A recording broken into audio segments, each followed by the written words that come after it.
Bonjour à tous, bienvenue sur le CSI 12e édition déjà.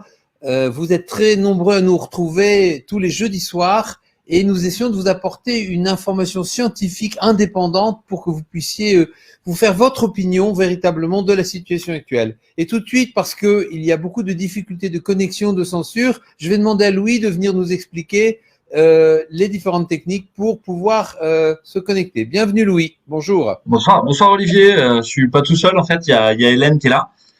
Bonjour Hélène. Bonsoir à tous. Je suis très heureux de vous retrouver. Je suis très content qu'on en soit à la 12e édition. Que de boulot quoi. Ça fait jamais que 3 mois qu'on fait ça tous les jeudis soirs ou presque. Et puis on a la grande chance de recevoir des invités prestigieux et de plus en plus de personnes qui viennent d'horizons divers et variés avec leur regard critique sur ce qui est en train de se passer. Alors effectivement. Je vais juste vous parler un tout petit peu de la censure. On a été censuré encore sur le CSI d'avant, celui d'encore avant. Vous avez compris qu'en gros, la durée de vie du CSI sur YouTube est assez faible. Donc aujourd'hui, on va streamer l'ensemble de l'émission sur YouTube. Donc pour ceux qui sont habitués à être sur YouTube, ils peuvent y rester. Mais sinon, ils peuvent essayer d'aller sur Crowdbunker. C'est le lien qui défile en bas de votre écran actuellement. Normalement, ça peut supporter à peu près 2-3 000 connexions en même temps au moins. Donc essayez, si ça marche pas, vous pouvez nous retrouver sur YouTube, vous pouvez nous retrouver sur Facebook de Réinfo Covid qui s'appelle Collectif Soignant pour une politique sanitaire juste et proportionnée. Vous pouvez nous retrouver sur un Facebook qui s'appelle Sens et Symboles, qui est celui d'Olivier entre autres. Vous pouvez nous retrouver sur le Facebook de Pierre Chaillot de Décoder l'écho. Donc vous tapez Décoder l'écho et là vous pourrez le retrouver. Et puis vous pouvez nous retrouver sur les Réinfo Covid de Nouvelle-Calédonie, sur Expressis Verbis, qui est un petit peu l'équivalent de Réinfo Covid au Luxembourg. Donc finalement il y a pas mal d'endroits où vous pouvez nous trouver en même temps. Donc notez tout ça dans un petit coin pour si jamais pouf on disparaît de l'antenne. Et puis surtout vous pouvez nous retrouver à un endroit précis où on essaye normalement que ce soit toujours rediffusé, mais on n'est pas encore complètement parfait au niveau de la technique, qui est sur le site de Réinfo Covid. À cet endroit-là, je vous le montre, voilà, qui est censé être le live. Voilà. J'ai dit, moi, je suis là pour faire aujourd'hui la technique. Nous avons ce soir la chance d'avoir de nombreux invités tout à fait passionnants. Je voudrais d'abord accueillir Amine Umlil. Amine, bonjour. Ah, il va remonter, voilà. Bonjour Amine, très heureux de te recevoir. Homme de science et de conviction, tu as fait différentes prises de position et qu'on a écouté avec beaucoup d'intérêt et tu oses dire les choses franchement et ce soir tu vas nous éclairer sur justement la pharmacovigilance sur la pharmacie. Je propose qu'on avance et que ce soit Amine Umlil et qui intervienne et Philippe, toi qui le connais très bien et je te propose de l'interviewer et justement il va nous parler de la pharmacovigilance des vaccins. Effectivement, on parle beaucoup de vaccins parce que c'est important et il faut retenir effectivement cette notion très importante que on a une sous-déclaration de 10 à 100 et que quand le MA parle de 14 000 morts en Europe, on est peut-être à 140 000 et peut-être plus encore. Voilà. Alors, à vous la parole. Oui, bonsoir Amine, c'est un vrai plaisir de te revoir après un gros travail qu'on avait fait avec une quinzaine de collègues au propos d'un autre vaccin d'ailleurs, dont on pourrait penser que la problématique est pas très différente, c'est le vaccin contre le HPV, dont on reviendra pas dessus, mais ça nous a fait nous connaître et aussi connaître ton argumentaire qui est absolument prodigieux. Je rappelle que tu as créé ce CTIAP à Cholet, qui est donc ce centre territorial d'information indépendante et d'avis pharmaceutique. Tu es donc un hospitalier. Alors, je ne sais pas comment tu résistes à toutes les pressions. Et donc, tu es spécialiste de la pharmacovigilance. Tu es donc pharmacien et praticien hospitalier. Et tu es même juriste, puisque tu as fait beaucoup d'études en droit. Tu as même un master. Donc, c'est assez impressionnant quand on regarde ton CV. Je voudrais te poser une question. Qu'est-ce qui t'a pris là de provoquer notre ministre, notre gentil ministre, le docteur Véran, neurologue, je crois, pour un face-à-face télévisé en direct, public parce que tu estimes, tu nous l'as dit avant cette émission, que argumentaire contre argumentaire, il aura peut-être du mal à convaincre le bénéfice de cette vaccination, et ça va passer par 3 questions, si tu le veux bien. C'est le ou les bénéfices à se faire vacciner contre la Covid-19 qui finalement est la question clé de ce soir. Et on en a parlé, les risques, le ou les risques à se faire vacciner contre la Covid-19, avec donc les éventuels effets indésirables de ces vaccins, et on en a largement parlé aussi, et cette fameuse rapport bénéfice-risque, cette balance bénéfice-risque, et finalement, in fine, y a-t-il un intérêt à se faire vacciner, que ce soit l'enfant, que ce soit la personne adulte, et on parlera enfin une question plutôt sur le recueil du consentement, qui est un petit peu ton dada. Alors, explique-nous, qu'est-ce qui t'a pris de vouloir provoquer notre ministre en duel télévisé? D'abord, je vous remercie pour votre invitation et je remercie Vincent et puis Emmanuel pour la modélisation mathématique qui nous ont présenté de la pharmacovigilance. C'est vraiment intéressant. Ce n'est pas une provocation. Je rappelle que dès la survenue de la Covid-19, le CETIAP a été très engagé et on a fait plusieurs interventions, notamment, y compris des conférences auprès du public, depuis le début de la pandémie. Et soudainement, on a commencé à avoir des rumeurs comme quoi on tendrait vers une obligation vaccinale. Et en fait, c'est sur ce point de l'obligation vaccinale qui m'a permis de réagir. D'abord, avec une première alerte qui a été adressée le 5 mars 2021 au ministre des Solidarités et de la Santé. Et puis 3 jours plus tard, un complément d'alerte qui a été adressé aux 7 ordres professionnels de santé, suite à l'injonction qu'ils nous avaient adressée de nous vacciner par le vaccin AstraZeneca. Et donc là, les choses s'étaient calmées un peu, jusqu'à ces derniers jours, où on remarque qu'il y a vraiment une offensive contre les personnes qui ne sont pas vaccinées, avec une menace. D'ailleurs, on a reçu un courrier. On a jusqu'à la fin de l'été, si on ne se vaccine pas, il va ouvrir la voie à une obligation vaccinale. D'où cette idée, parce qu'en fait, auparavant, le CETIAP avait subi plusieurs attaques, y compris de la part de l'agence France Presse, j'ai découvert un article par hasard sur Internet, et il n'avait même pas eu la délicatesse de m'interroger alors que j'étais cité dans l'article et que le CETIAP était cité. Et bien sûr, j'ai fait une réponse argumentée contradictoire que j'ai adressée à l'AFP, et j'ai adressé l'intégralité des attaques et des arguments au ministère public dans une alerte au procureur de la République. Donc voilà, depuis les choses se sont un peu calmées. Et donc là, en fait, le but, c'est parce qu'en fait, c'est insupportable, c'est pour le moins insupportable de voir toujours les mêmes s'exprimer sur les plateaux de télévision, parce qu'en fait, tout simplement, les plateaux de télévision, ils ont un pouvoir de diffusion qui est très important, et ils influencent le consentement des personnes. Moi, je suis axé sur le consentement, comme vous l'avez dit, donc je fais appel à des connaissances pharmaceutiques et juridiques, et donc, pour moi, le nœud fondamental, vraiment, le problème fondamental dans cette affaire, c'est le consentement des personnes. Et donc, le consentement libre et éclairé, qui est une liberté fondamentale, ne peut pas, il peut être vicié, si vous voulez, il peut être vicié si l'information n'est pas claire, loyale et appropriée. Bon, ces 3 termes d'information claire, loyale et appropriée, c'est l'expression qui est utilisée par le Code de la santé publique, et c'est une obligation qui pèse sur les professionnels de santé. D'abord, j'ai oublié de le dire, mais c'est une obligation aussi pour moi, dans la mesure où je m'exprime sur un médicament publiquement. J'ai oublié de préciser que mes éventuels liens et conflits d'intérêts, donc je vous déclare que je n'ai aucun lien ni aucun conflit d'intérêt avec une quelconque entreprise pharmaceutique. Donc, Monsieur Véran, aucun médecin des plateaux télé, il y a eu plusieurs propositions qui ont été faites à plusieurs médecins des plateaux de télévision pour venir débattre sur le bénéfice-risque de ces vaccins, pour pouvoir construire ensemble pour proposer aux patients une voie optimale, pour que les gens comprennent de quoi il s'agit. À chaque fois, il n'y a pas de réponse, à chaque fois, il y a vraiment des refus implicites.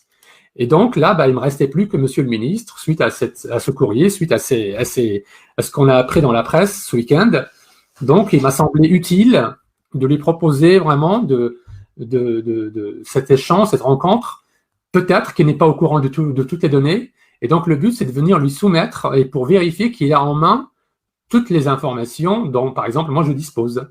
Et les informations dont je dispose ne sont pas très compliquées à vérifier, puisqu'elles sont extraites essentiellement et surtout des documents établis par les autorités sanitaires elles-mêmes. C'est-à-dire l'Agence européenne du médicament, par exemple, l'ANSM, l'HAS, etc. Donc, les données sont disponibles, mais elles ne sont pas visibles de la part du public. Et le plus gros travail qui a été fait par le CETIAP, c'est de rendre visibles justement ces données. Donc, il n'y a plus qu'une seule solution, c'est que M. Véran accepte.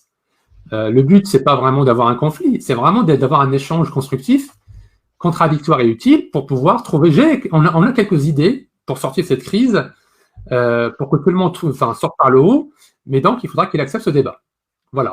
En aucun cas une provocation, c'est vraiment dans un but de trouver une solution commune.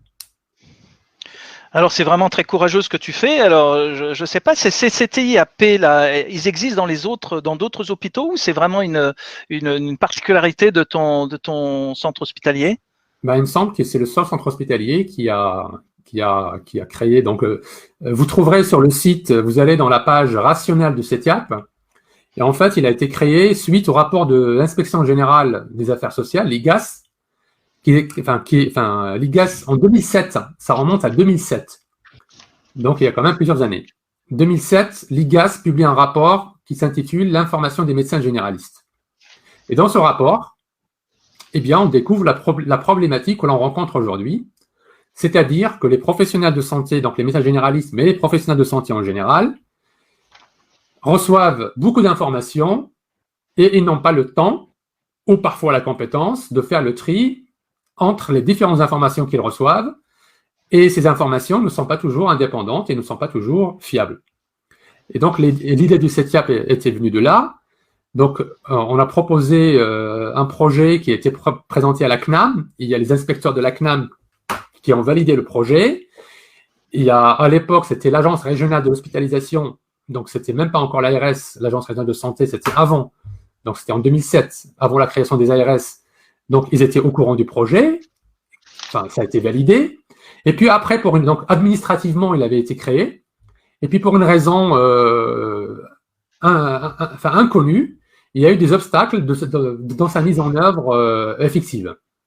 Et ce n'est qu'en 2015, qu'avec l'actuelle direction, qu'on a pu commencer réellement à mettre les choses en œuvre. Et vous pourrez vérifier, on est même allé jusqu'à maintenant tous les ans, on propose des réunions pour le public sur des thématiques très sensibles 2 fois par an. Et l'idée a été à l'occasion, la première réunion, c'était celle relative à l'affaire de Levothyrox, qui avait déclenché les réunions suivantes. Voilà. Et sur les vaccins contre la Covid-19, la première réunion date avant l'attribution de l'AMM européenne, c'est-à-dire en décembre 2020. Voilà, ça a été diffusé au niveau local, mais ce n'est pas arrivé jusqu'à chez vous. En tout cas, le CETIAP, tout est disponible, tous les enregistrements sont disponibles, et toutes les publications du CETIAP, tout ce qu'on a dit, c'est en train de se vérifier aujourd'hui.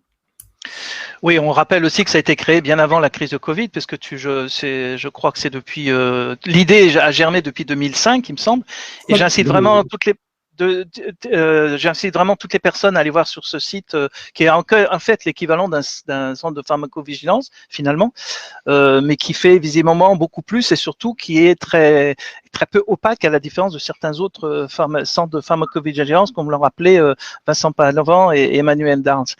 Alors finalement, par rapport à cette balance bénéfice-risque, parce que ce qu'on voudrait savoir, c'est 1 ou 2 arguments que tu pourrais nous donner finalement au moins d'hésiter ou de se poser des questions par rapport à cette vaccination et peut-être quid de certaines populations dites à risque. Voilà, on aimerait aussi avoir ta position là-dessus. Bien, nous sommes dans un médicament, donc nous sommes face à un médicament, mais qui a une particularité par rapport aux médicaments classiques. Le vaccin s'adresse essentiellement à des personnes en bonne santé. C'est-à-dire, lorsqu'on propose un vaccin pour une maladie donnée, la personne n'est pas malade. Donc, la dimension du risque du médicament prend une importance particulière. C'est-à-dire qu'on accorde une importance importante à la dimension du risque par rapport au bénéfice. Clairement, si le bénéfice n'est pas important pour un vaccin, le rapport bénéfice-risque est défavorable. C'est ça le principe. Appliqué au vaccin contre la Covid-19, le monde entier était en attente d'un vaccin ou des vaccins pour nous protéger contre les formes graves de la Covid-19 et pour empêcher la transmission virale, de manière à ce qu'on puisse retrouver une vie normale et à ce qu'on puisse retrouver nos droits et libertés fondamentaux perdus. Donc, pour un vaccin comme la Covid-19, on n'attendait pas un vaccin pour protéger contre un rhume ou contre un petit mal de gorge ou quelque chose comme ça. Donc, c'était dans les écritures même, dans des circulaires que vous trouverez qui ont été relatées par le CETIAP, du gouvernement, c'est protection contre les formes graves et éviction de la transmission virale. Dès le début, avant la commercialisation en Europe, avant l'attribution de l'AMM conditionnelle, je vous rappelle que c'est une AMM conditionnelle, ça veut dire temporaire, ça veut dire que la durée n'excède pas un an. Et donc, avant même de commencer de parler du bénéfice-risque, en tant que pharmacien, j'ai été alerté par une consoeur pharmacienne qui a travaillé quasiment toute sa vie dans les affaires réglementaires pour plusieurs laboratoires pharmaceutiques, et elle m'a invité à aller regarder dans l'annexe 2 de l'autorisation de mise sur le marché. C'est ce qui est de plus officiel, et c'est disponible toujours sur le site de l'ANSM et sur le site de l'Agence européenne du médicament. Il n'y a aucune confidentialité. Et en particulier, le paragraphe E de l'annexe 2 de l'AMM.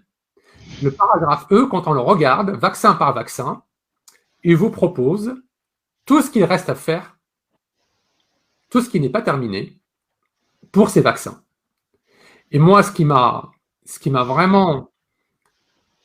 a été pour moi inédit depuis que je suis en pharmacie, donc j'ai commencé mes études dans les débuts des années 90 et je suis pharmacien, je travaille depuis les années 2000, eh bien, j'ai découvert que dans le cadre des vaccins, les 4 vaccins contre la Covid qui sont commercialisés en Europe, j'ai découvert, avec surprise, et c'est peu dire, qu'ils n'ont même pas fini de caractériser, le mot caractériser est important, caractériser la substance active, c'est-à-dire le principe actif, les excipients et le procédé de fabrication. Et pour un pharmacien, si vous voulez, c'est fondamental. Ne pas pouvoir caractériser un procédé de fabrication, les éléments même qui composent un vaccin, pour moi, ça me cause un problème. Parce que ça veut dire, il y a plein de questions qui surgissent. Comment ils font pour valider un lot? Parce que la validation d'un lot, d'un procédé de fabrication, il est réglementé. Il y a des bonnes pratiques de fabrication.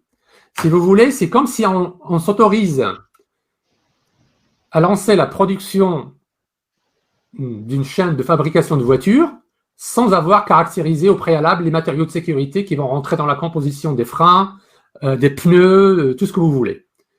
Et donc, si vous voulez, avec cette consoeur, on a fait un article qui date du 2 avril, il est disponible sur le CETIAP, et on a fait que rendre visible, copier-coller, on a fait un copier-coller de ce qui est sur l'Agence européenne du médicament.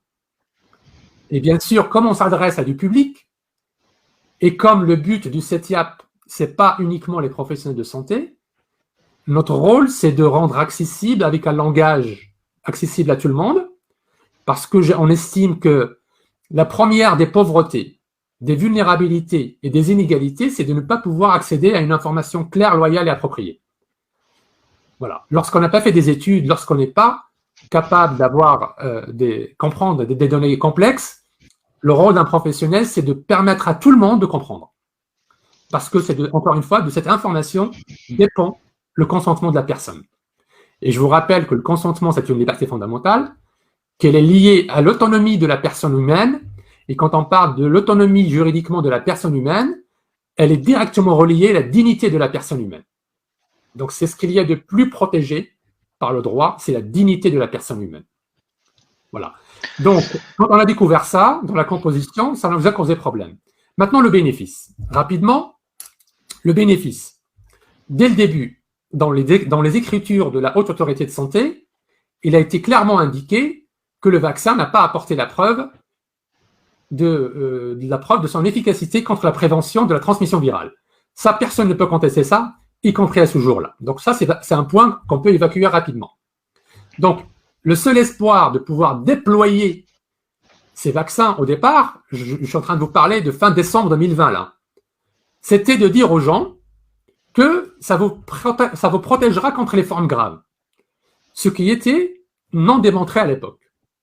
Et à toujours d'ailleurs, et je reviendrai pour aujourd'hui aussi. Donc, vous trouverez aussi un article qui a été publié le 3 juin 2021 sur le site du CETIAP, qui s'intitule, je vais vous lire le titre, vous le trouverez rapidement. Je vous ai fait un résumé par ordre chronologique pour montrer comment on est parti d'une hypothèse d'efficacité sur les formes graves, ce qui était suggéré dans les essais cliniques, qui n'a jamais été démontré, et comment petit à petit on a glissé en utilisant le conditionnel, et puis petit à petit on a commencé à glisser vers l'affirmation comme une vérité scientifique démontrée avec des preuves solides, ce qui aujourd'hui n'est pas démontré en ce qui me concerne. Et donc vous trouverez, c'est plusieurs pages, vous trouverez, ça s'appelle technique de vente, bidouillage publicitaire, quelques astuces bien connues utilisées pour présenter les vaccins contre la Covid comme étant efficaces contre les formes graves de la Covid-19. Donc, le détail, si vous voulez, ça se cache dans le détail. Ils ont donné des chiffres. Donc, la HAS a dit l'efficacité sur les formes graves n'est pas démontrée. Et après, ils ont enchaîné en disant, mais l'incidence des formes sévères, c'est efficace sur l'incidence des formes sévères. Ils ont donné un chiffre de 88%, je crois. Et ils ont mis à côté, et c'est ça qui est le plus important, c'est l'intervalle de confiance. Vous savez bien, il faut expliquer aux gens, si on donne une valeur moyenne, ça n'a aucun sens. Et je pense que vous avez des mathématiciens et des statisticiens, notamment Emmanuel et Vincent, qui peuvent confirmer ce que je dis. Lorsqu'on donne une valeur moyenne, on doit donner l'intervalle de confiance. Et plus cet intervalle qui encadre cette valeur est large, plus on ne peut pas interpréter le résultat. Et justement, c'est ce qui s'est produit. C'est-à-dire, on avait une valeur moyenne importante, mais l'intervalle de confiance était tellement large qu'on ne pouvait tirer aucune conclusion. Merci Amine, parce qu'il nous reste vraiment quelques minutes. Alors, ce que j'incite les personnes, parce que souvent copier un lien c'est difficile, mais si on tape sur internet CTIAP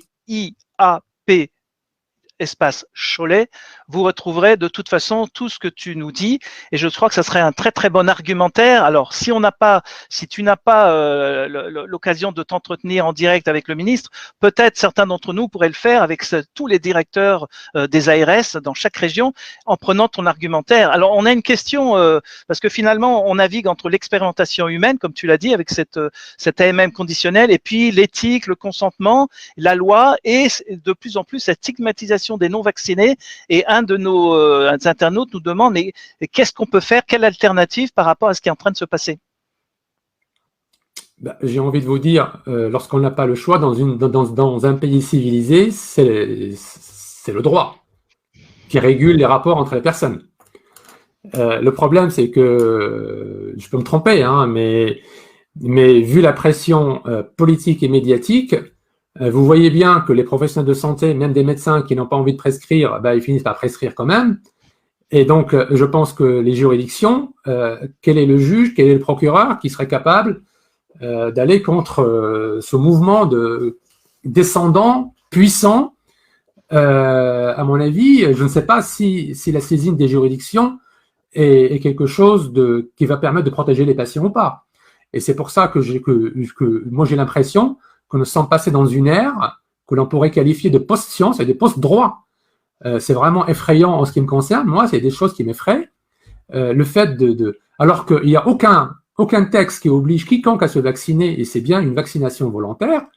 Vous voyez bien ce déchaînement depuis quelques jours, avec plusieurs personnalités médiatiques notamment. Cette infirmière ou aide-soignante des Landes qui a été accusée d'avoir introduit un nouveau variant, le variant Delta, alors que moi, j'aimerais bien qu'on m'explique comment on arrive à dater précisément une infection et comment on arrive à dater alors que le virus est invisible. Enfin, moi, c'est quelque chose qui me dépasse.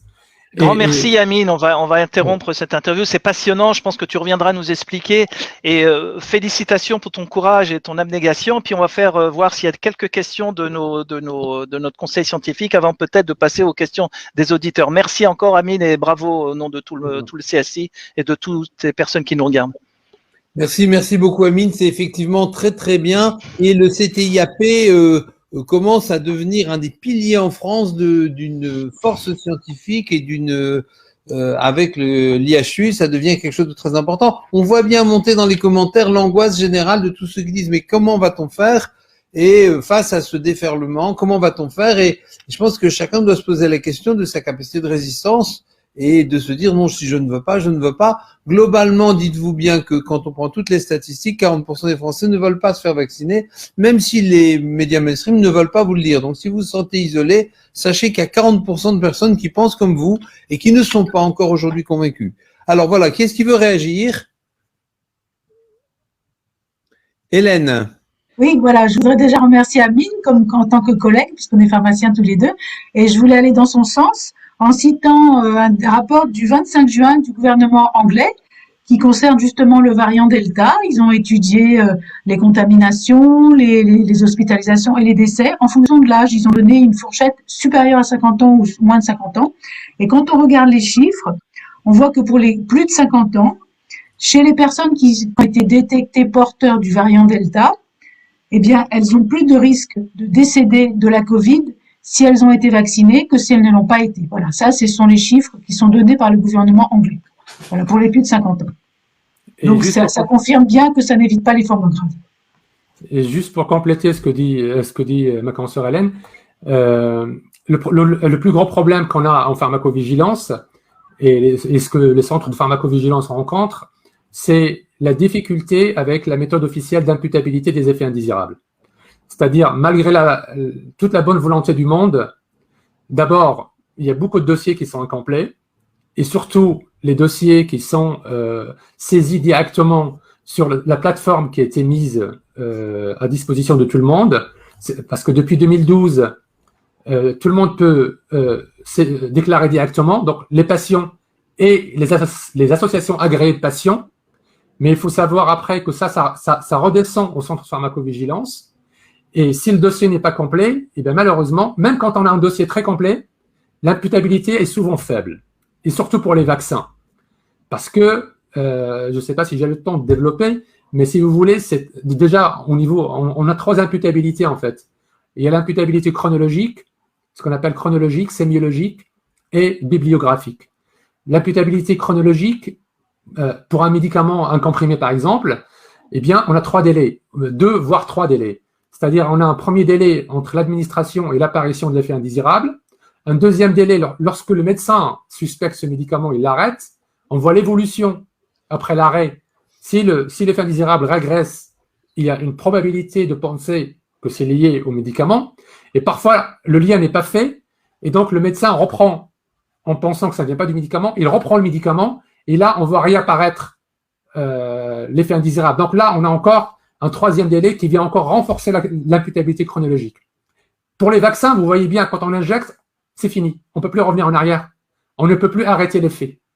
Donc, il nous manque souvent les 2 derniers délais, c'est-à-dire l'évolution après l'arrêt et éventuellement la réapparition après la réintroduction. Et après, vous avez la sémiologie, c'est-à-dire avant d'imputer un médicament, un vaccin, il faut éliminer toutes les autres causes, les autres étiologies qui peuvent expliquer l'effet indésirable que l'on a. Et vous voyez bien que parfois, le vaccin entraîne les mêmes effets que la pathologie. Donc, et puis, souvent, les personnes âgées, ils ont plusieurs médicaments, ils ont plusieurs pathologies. Et donc, en fait, l'imputabilité sémiologique, souvent, elle est faible aussi. Il reste le dernier critère bibliographique. Comme c'est un nouveau vaccin, les publications font défaut, notamment en pharmacovigilance. Et sur les risques, je n'ai pas parlé des risques tout à l'heure et j'arrêterai là.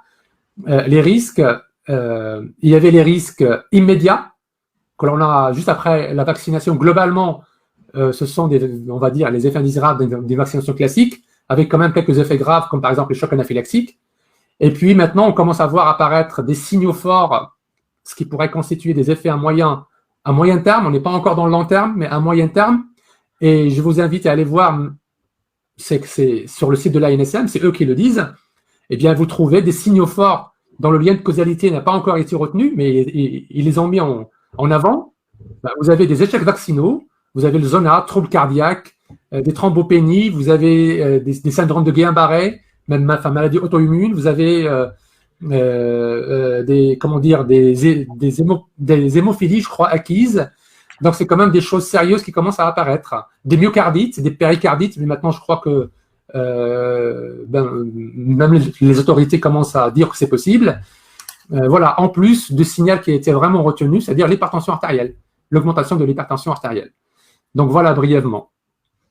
Oui, merci beaucoup. Tout ça est tout à fait passionnant. Effectivement, une auditrice nous dit pourquoi seul le CSI fait de la pédagogie quand le gouvernement, au lieu d'informer, renvoie la peur. Effectivement, on a créé le CSI justement dans cette idée de vous permettre de vous faire une véritable opinion indépendamment de la peur sur des informations scientifiques. Et il y a effectivement il y a Réinfo, il y a l'AMCIB, il y a l'IHU, il y a le CETIAP. Et il y a peu de domaines, François et Berkoff, en dehors de ça, il y a quelques domaines où vous pouvez avoir de véritables informations et c'est un peu notre objectif de vous donner des informations pour que vous puissiez avoir une véritable idée à ce niveau-là. Voilà. Qui veut prendre la parole? Et il faut que les personnes... Un petit mot rapide simplement pour dire que notre objectif dans Info-Covid, c'est de sortir de la peur pour aller vers la prudence et le courage, sortir de la colère aussi. Et donc, se mettre au sans-coup à chaque annonce gouvernementale ou à chaque frasque médiatique, c'est pas bon pour vos coronaires. Il faut s'épargner tranquillement. C'est pas bon pour votre ulcère. Il faut s'épargner tranquillement. Et par contre, il faut se mettre en action. Donc, ça veut dire qu'il faut arrêter de se mettre derrière son écran et dire « Ah, c'est insupportable !» Et il faut commencer à agir. Et pour agir, vous savez, tout seul, vous pouvez rien. Tout seul, vous êtes écrasé sous le talon de la botte des gens qui nous gouvernent. Donc, par contre, si vous êtes gros, si vous êtes nombreux, ben là, vous pouvez être actif. Et il y a plein d'idées d'action où vous prenez très peu de risques. Amine a parlé de l'action judiciaire et elle est extrêmement importante. Et on doit tenir l'état de droit. Si on ne veut pas d'un déferlement totalitaire, il faut systématiquement mettre dans le droit les problématiques qui nous sont imposées. Et donc, je crois que ça, vous devez vous prendre par la main, vous devez trouver un avocat et vous devez y aller et former des collectifs de citoyens qui le font. La deuxième chose, c'est que vous savez que notre système est basé entièrement maintenant sur des visions algorithmiques du monde et digitales. Or, c'est un talon d'Achille important que le digital dans notre administration et dans le fonctionnement de nos institutions. Mais vous savez très bien que si vous vous groupez et que vous envoyez tous les jours 12 000 mails à tous les gens importants en poste de décision, il va finir par se passer quelque chose. En tout cas, il va y avoir une discussion qui va s'ouvrir. Et donc ça, c'est le principe de la non-violence, c'est l'action directe. Faites directement ce que vous pensez juste. Arrêtez de discuter, arrêtez de vous énerver tout seul et faites ce qu'il y a à faire. Et puis, comme dit lui, le droit, c'est important parce que, notamment là, on est dans, et je rappelle juste un principe et une exception. Le principe, c'est la protection du corps humain. C'est-à-dire, c'est un principe, là, ce qu'on appelle l'inviolabilité du corps humain, c'est protégé par le Code civil. Le corps humain est considéré comme une valeur sociale protégée par le Code pénal. Et l'exception, c'est l'intervention médicale. Et on va arriver à l'obligation parce que, c'est-à-dire, on n'a pas le droit, un médecin n'a pas le droit de toucher un corps humain sans avoir donné une information claire, loyale et appropriée, en vue de recueillir un consentement libre et éclairé. Et une fois qu'elle a donné l'information sur le bénéfice et sur le risque, l'un ne va pas sans l'autre. Donc, une fois qu'elle a donné ça, le patient, c'est lui qui prend. Le Code de santé publique, dans un article législatif, dit, c'est la loi, c'est le patient qui prend. Le paternalisme médical, il est révolu depuis la loi Kouchner, depuis la loi de 2002. Et si vous voulez avoir une idée de la protection du consentement, pensez à ce qui se passe en fin de vie. Vous êtes des médecins, souvenez-vous par exemple de l'affaire Lambert, Vincent Lambert, il y a une procédure extrêmement réglementée et on n'a pas le droit de faire ce qu'on veut. C'est juste pour vous montrer qu'en fin de vie, lorsqu'on est mourant, le consentement est extrêmement protégé. Et les médecins ne peuvent pas faire ce qu'ils veulent. Et il y a notamment ce qu'on appelle une procédure collégiale. Et si vous passez outre l'une des étapes de cette procédure, vous pouvez vous retrouver devant une cour d'assises avec notamment l'euthanasie. Donc attention. Donc c'est juste pour vous montrer un exemple de protection du consentement. Et puis là, alors qu'il y a des jeunes, des enfants, là comme ça, on leur propose des vaccins. Voilà. Donc ça c'est… Et donc l'inviolabilité du corps humain, il y a aussi des textes internationaux.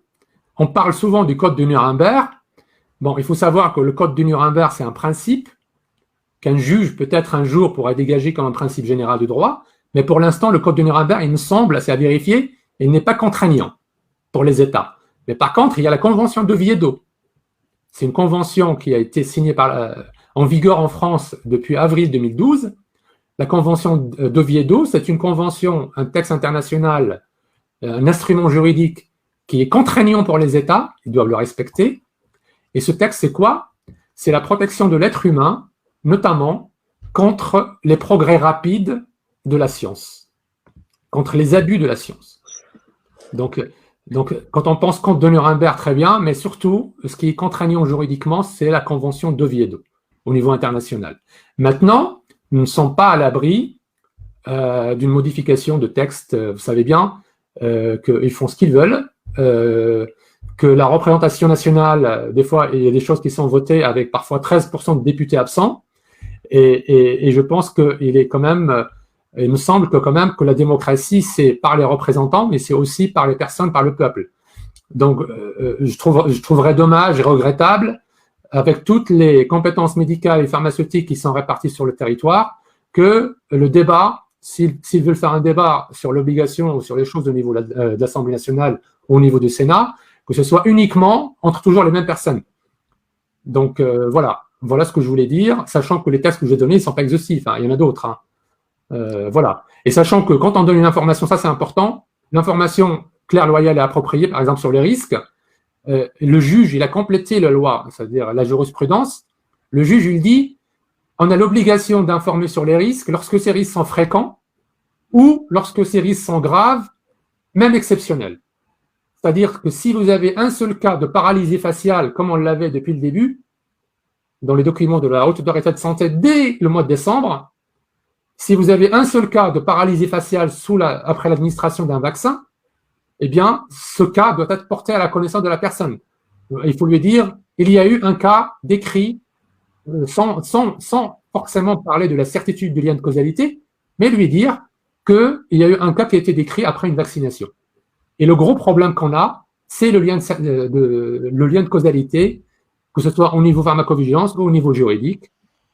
Et donc, souvent, être comme des autopsies, ça c'est pas mon domaine, c'est peut-être des choses comme ça qui peuvent venir affirmer s'il y a un lien de causalité certain. Amine, je vais me permettre de faire le gardien du temps un petit peu pour que Eric puisse avoir un petit peu la parole, si tu veux bien. Merci beaucoup dans cette intervention. C'est mon rôle de gardien du temps. Je t'en prie. Oui, merci beaucoup Amine, c'est formidable. On t'écouterait très très longtemps tant tu es passionnant et compétent, et en plus tu nous introduis une dimension juridique qui est très importante avec le gardien juridique du droit, et je pense que tout le monde l'a bien compris. Voilà. Donc d'un côté il y a les vaccins dont on voit qu'ils posent énormément de problèmes, et de l'autre côté il y a le traitement ambulatoire précoce qui est la solution, l'autre alternative qui, on le voit, fonctionne bien avec l'ivermectine dans tous les pays qui l'utilisent, qui réussissent à éteindre les épidémies extrêmement rapidement.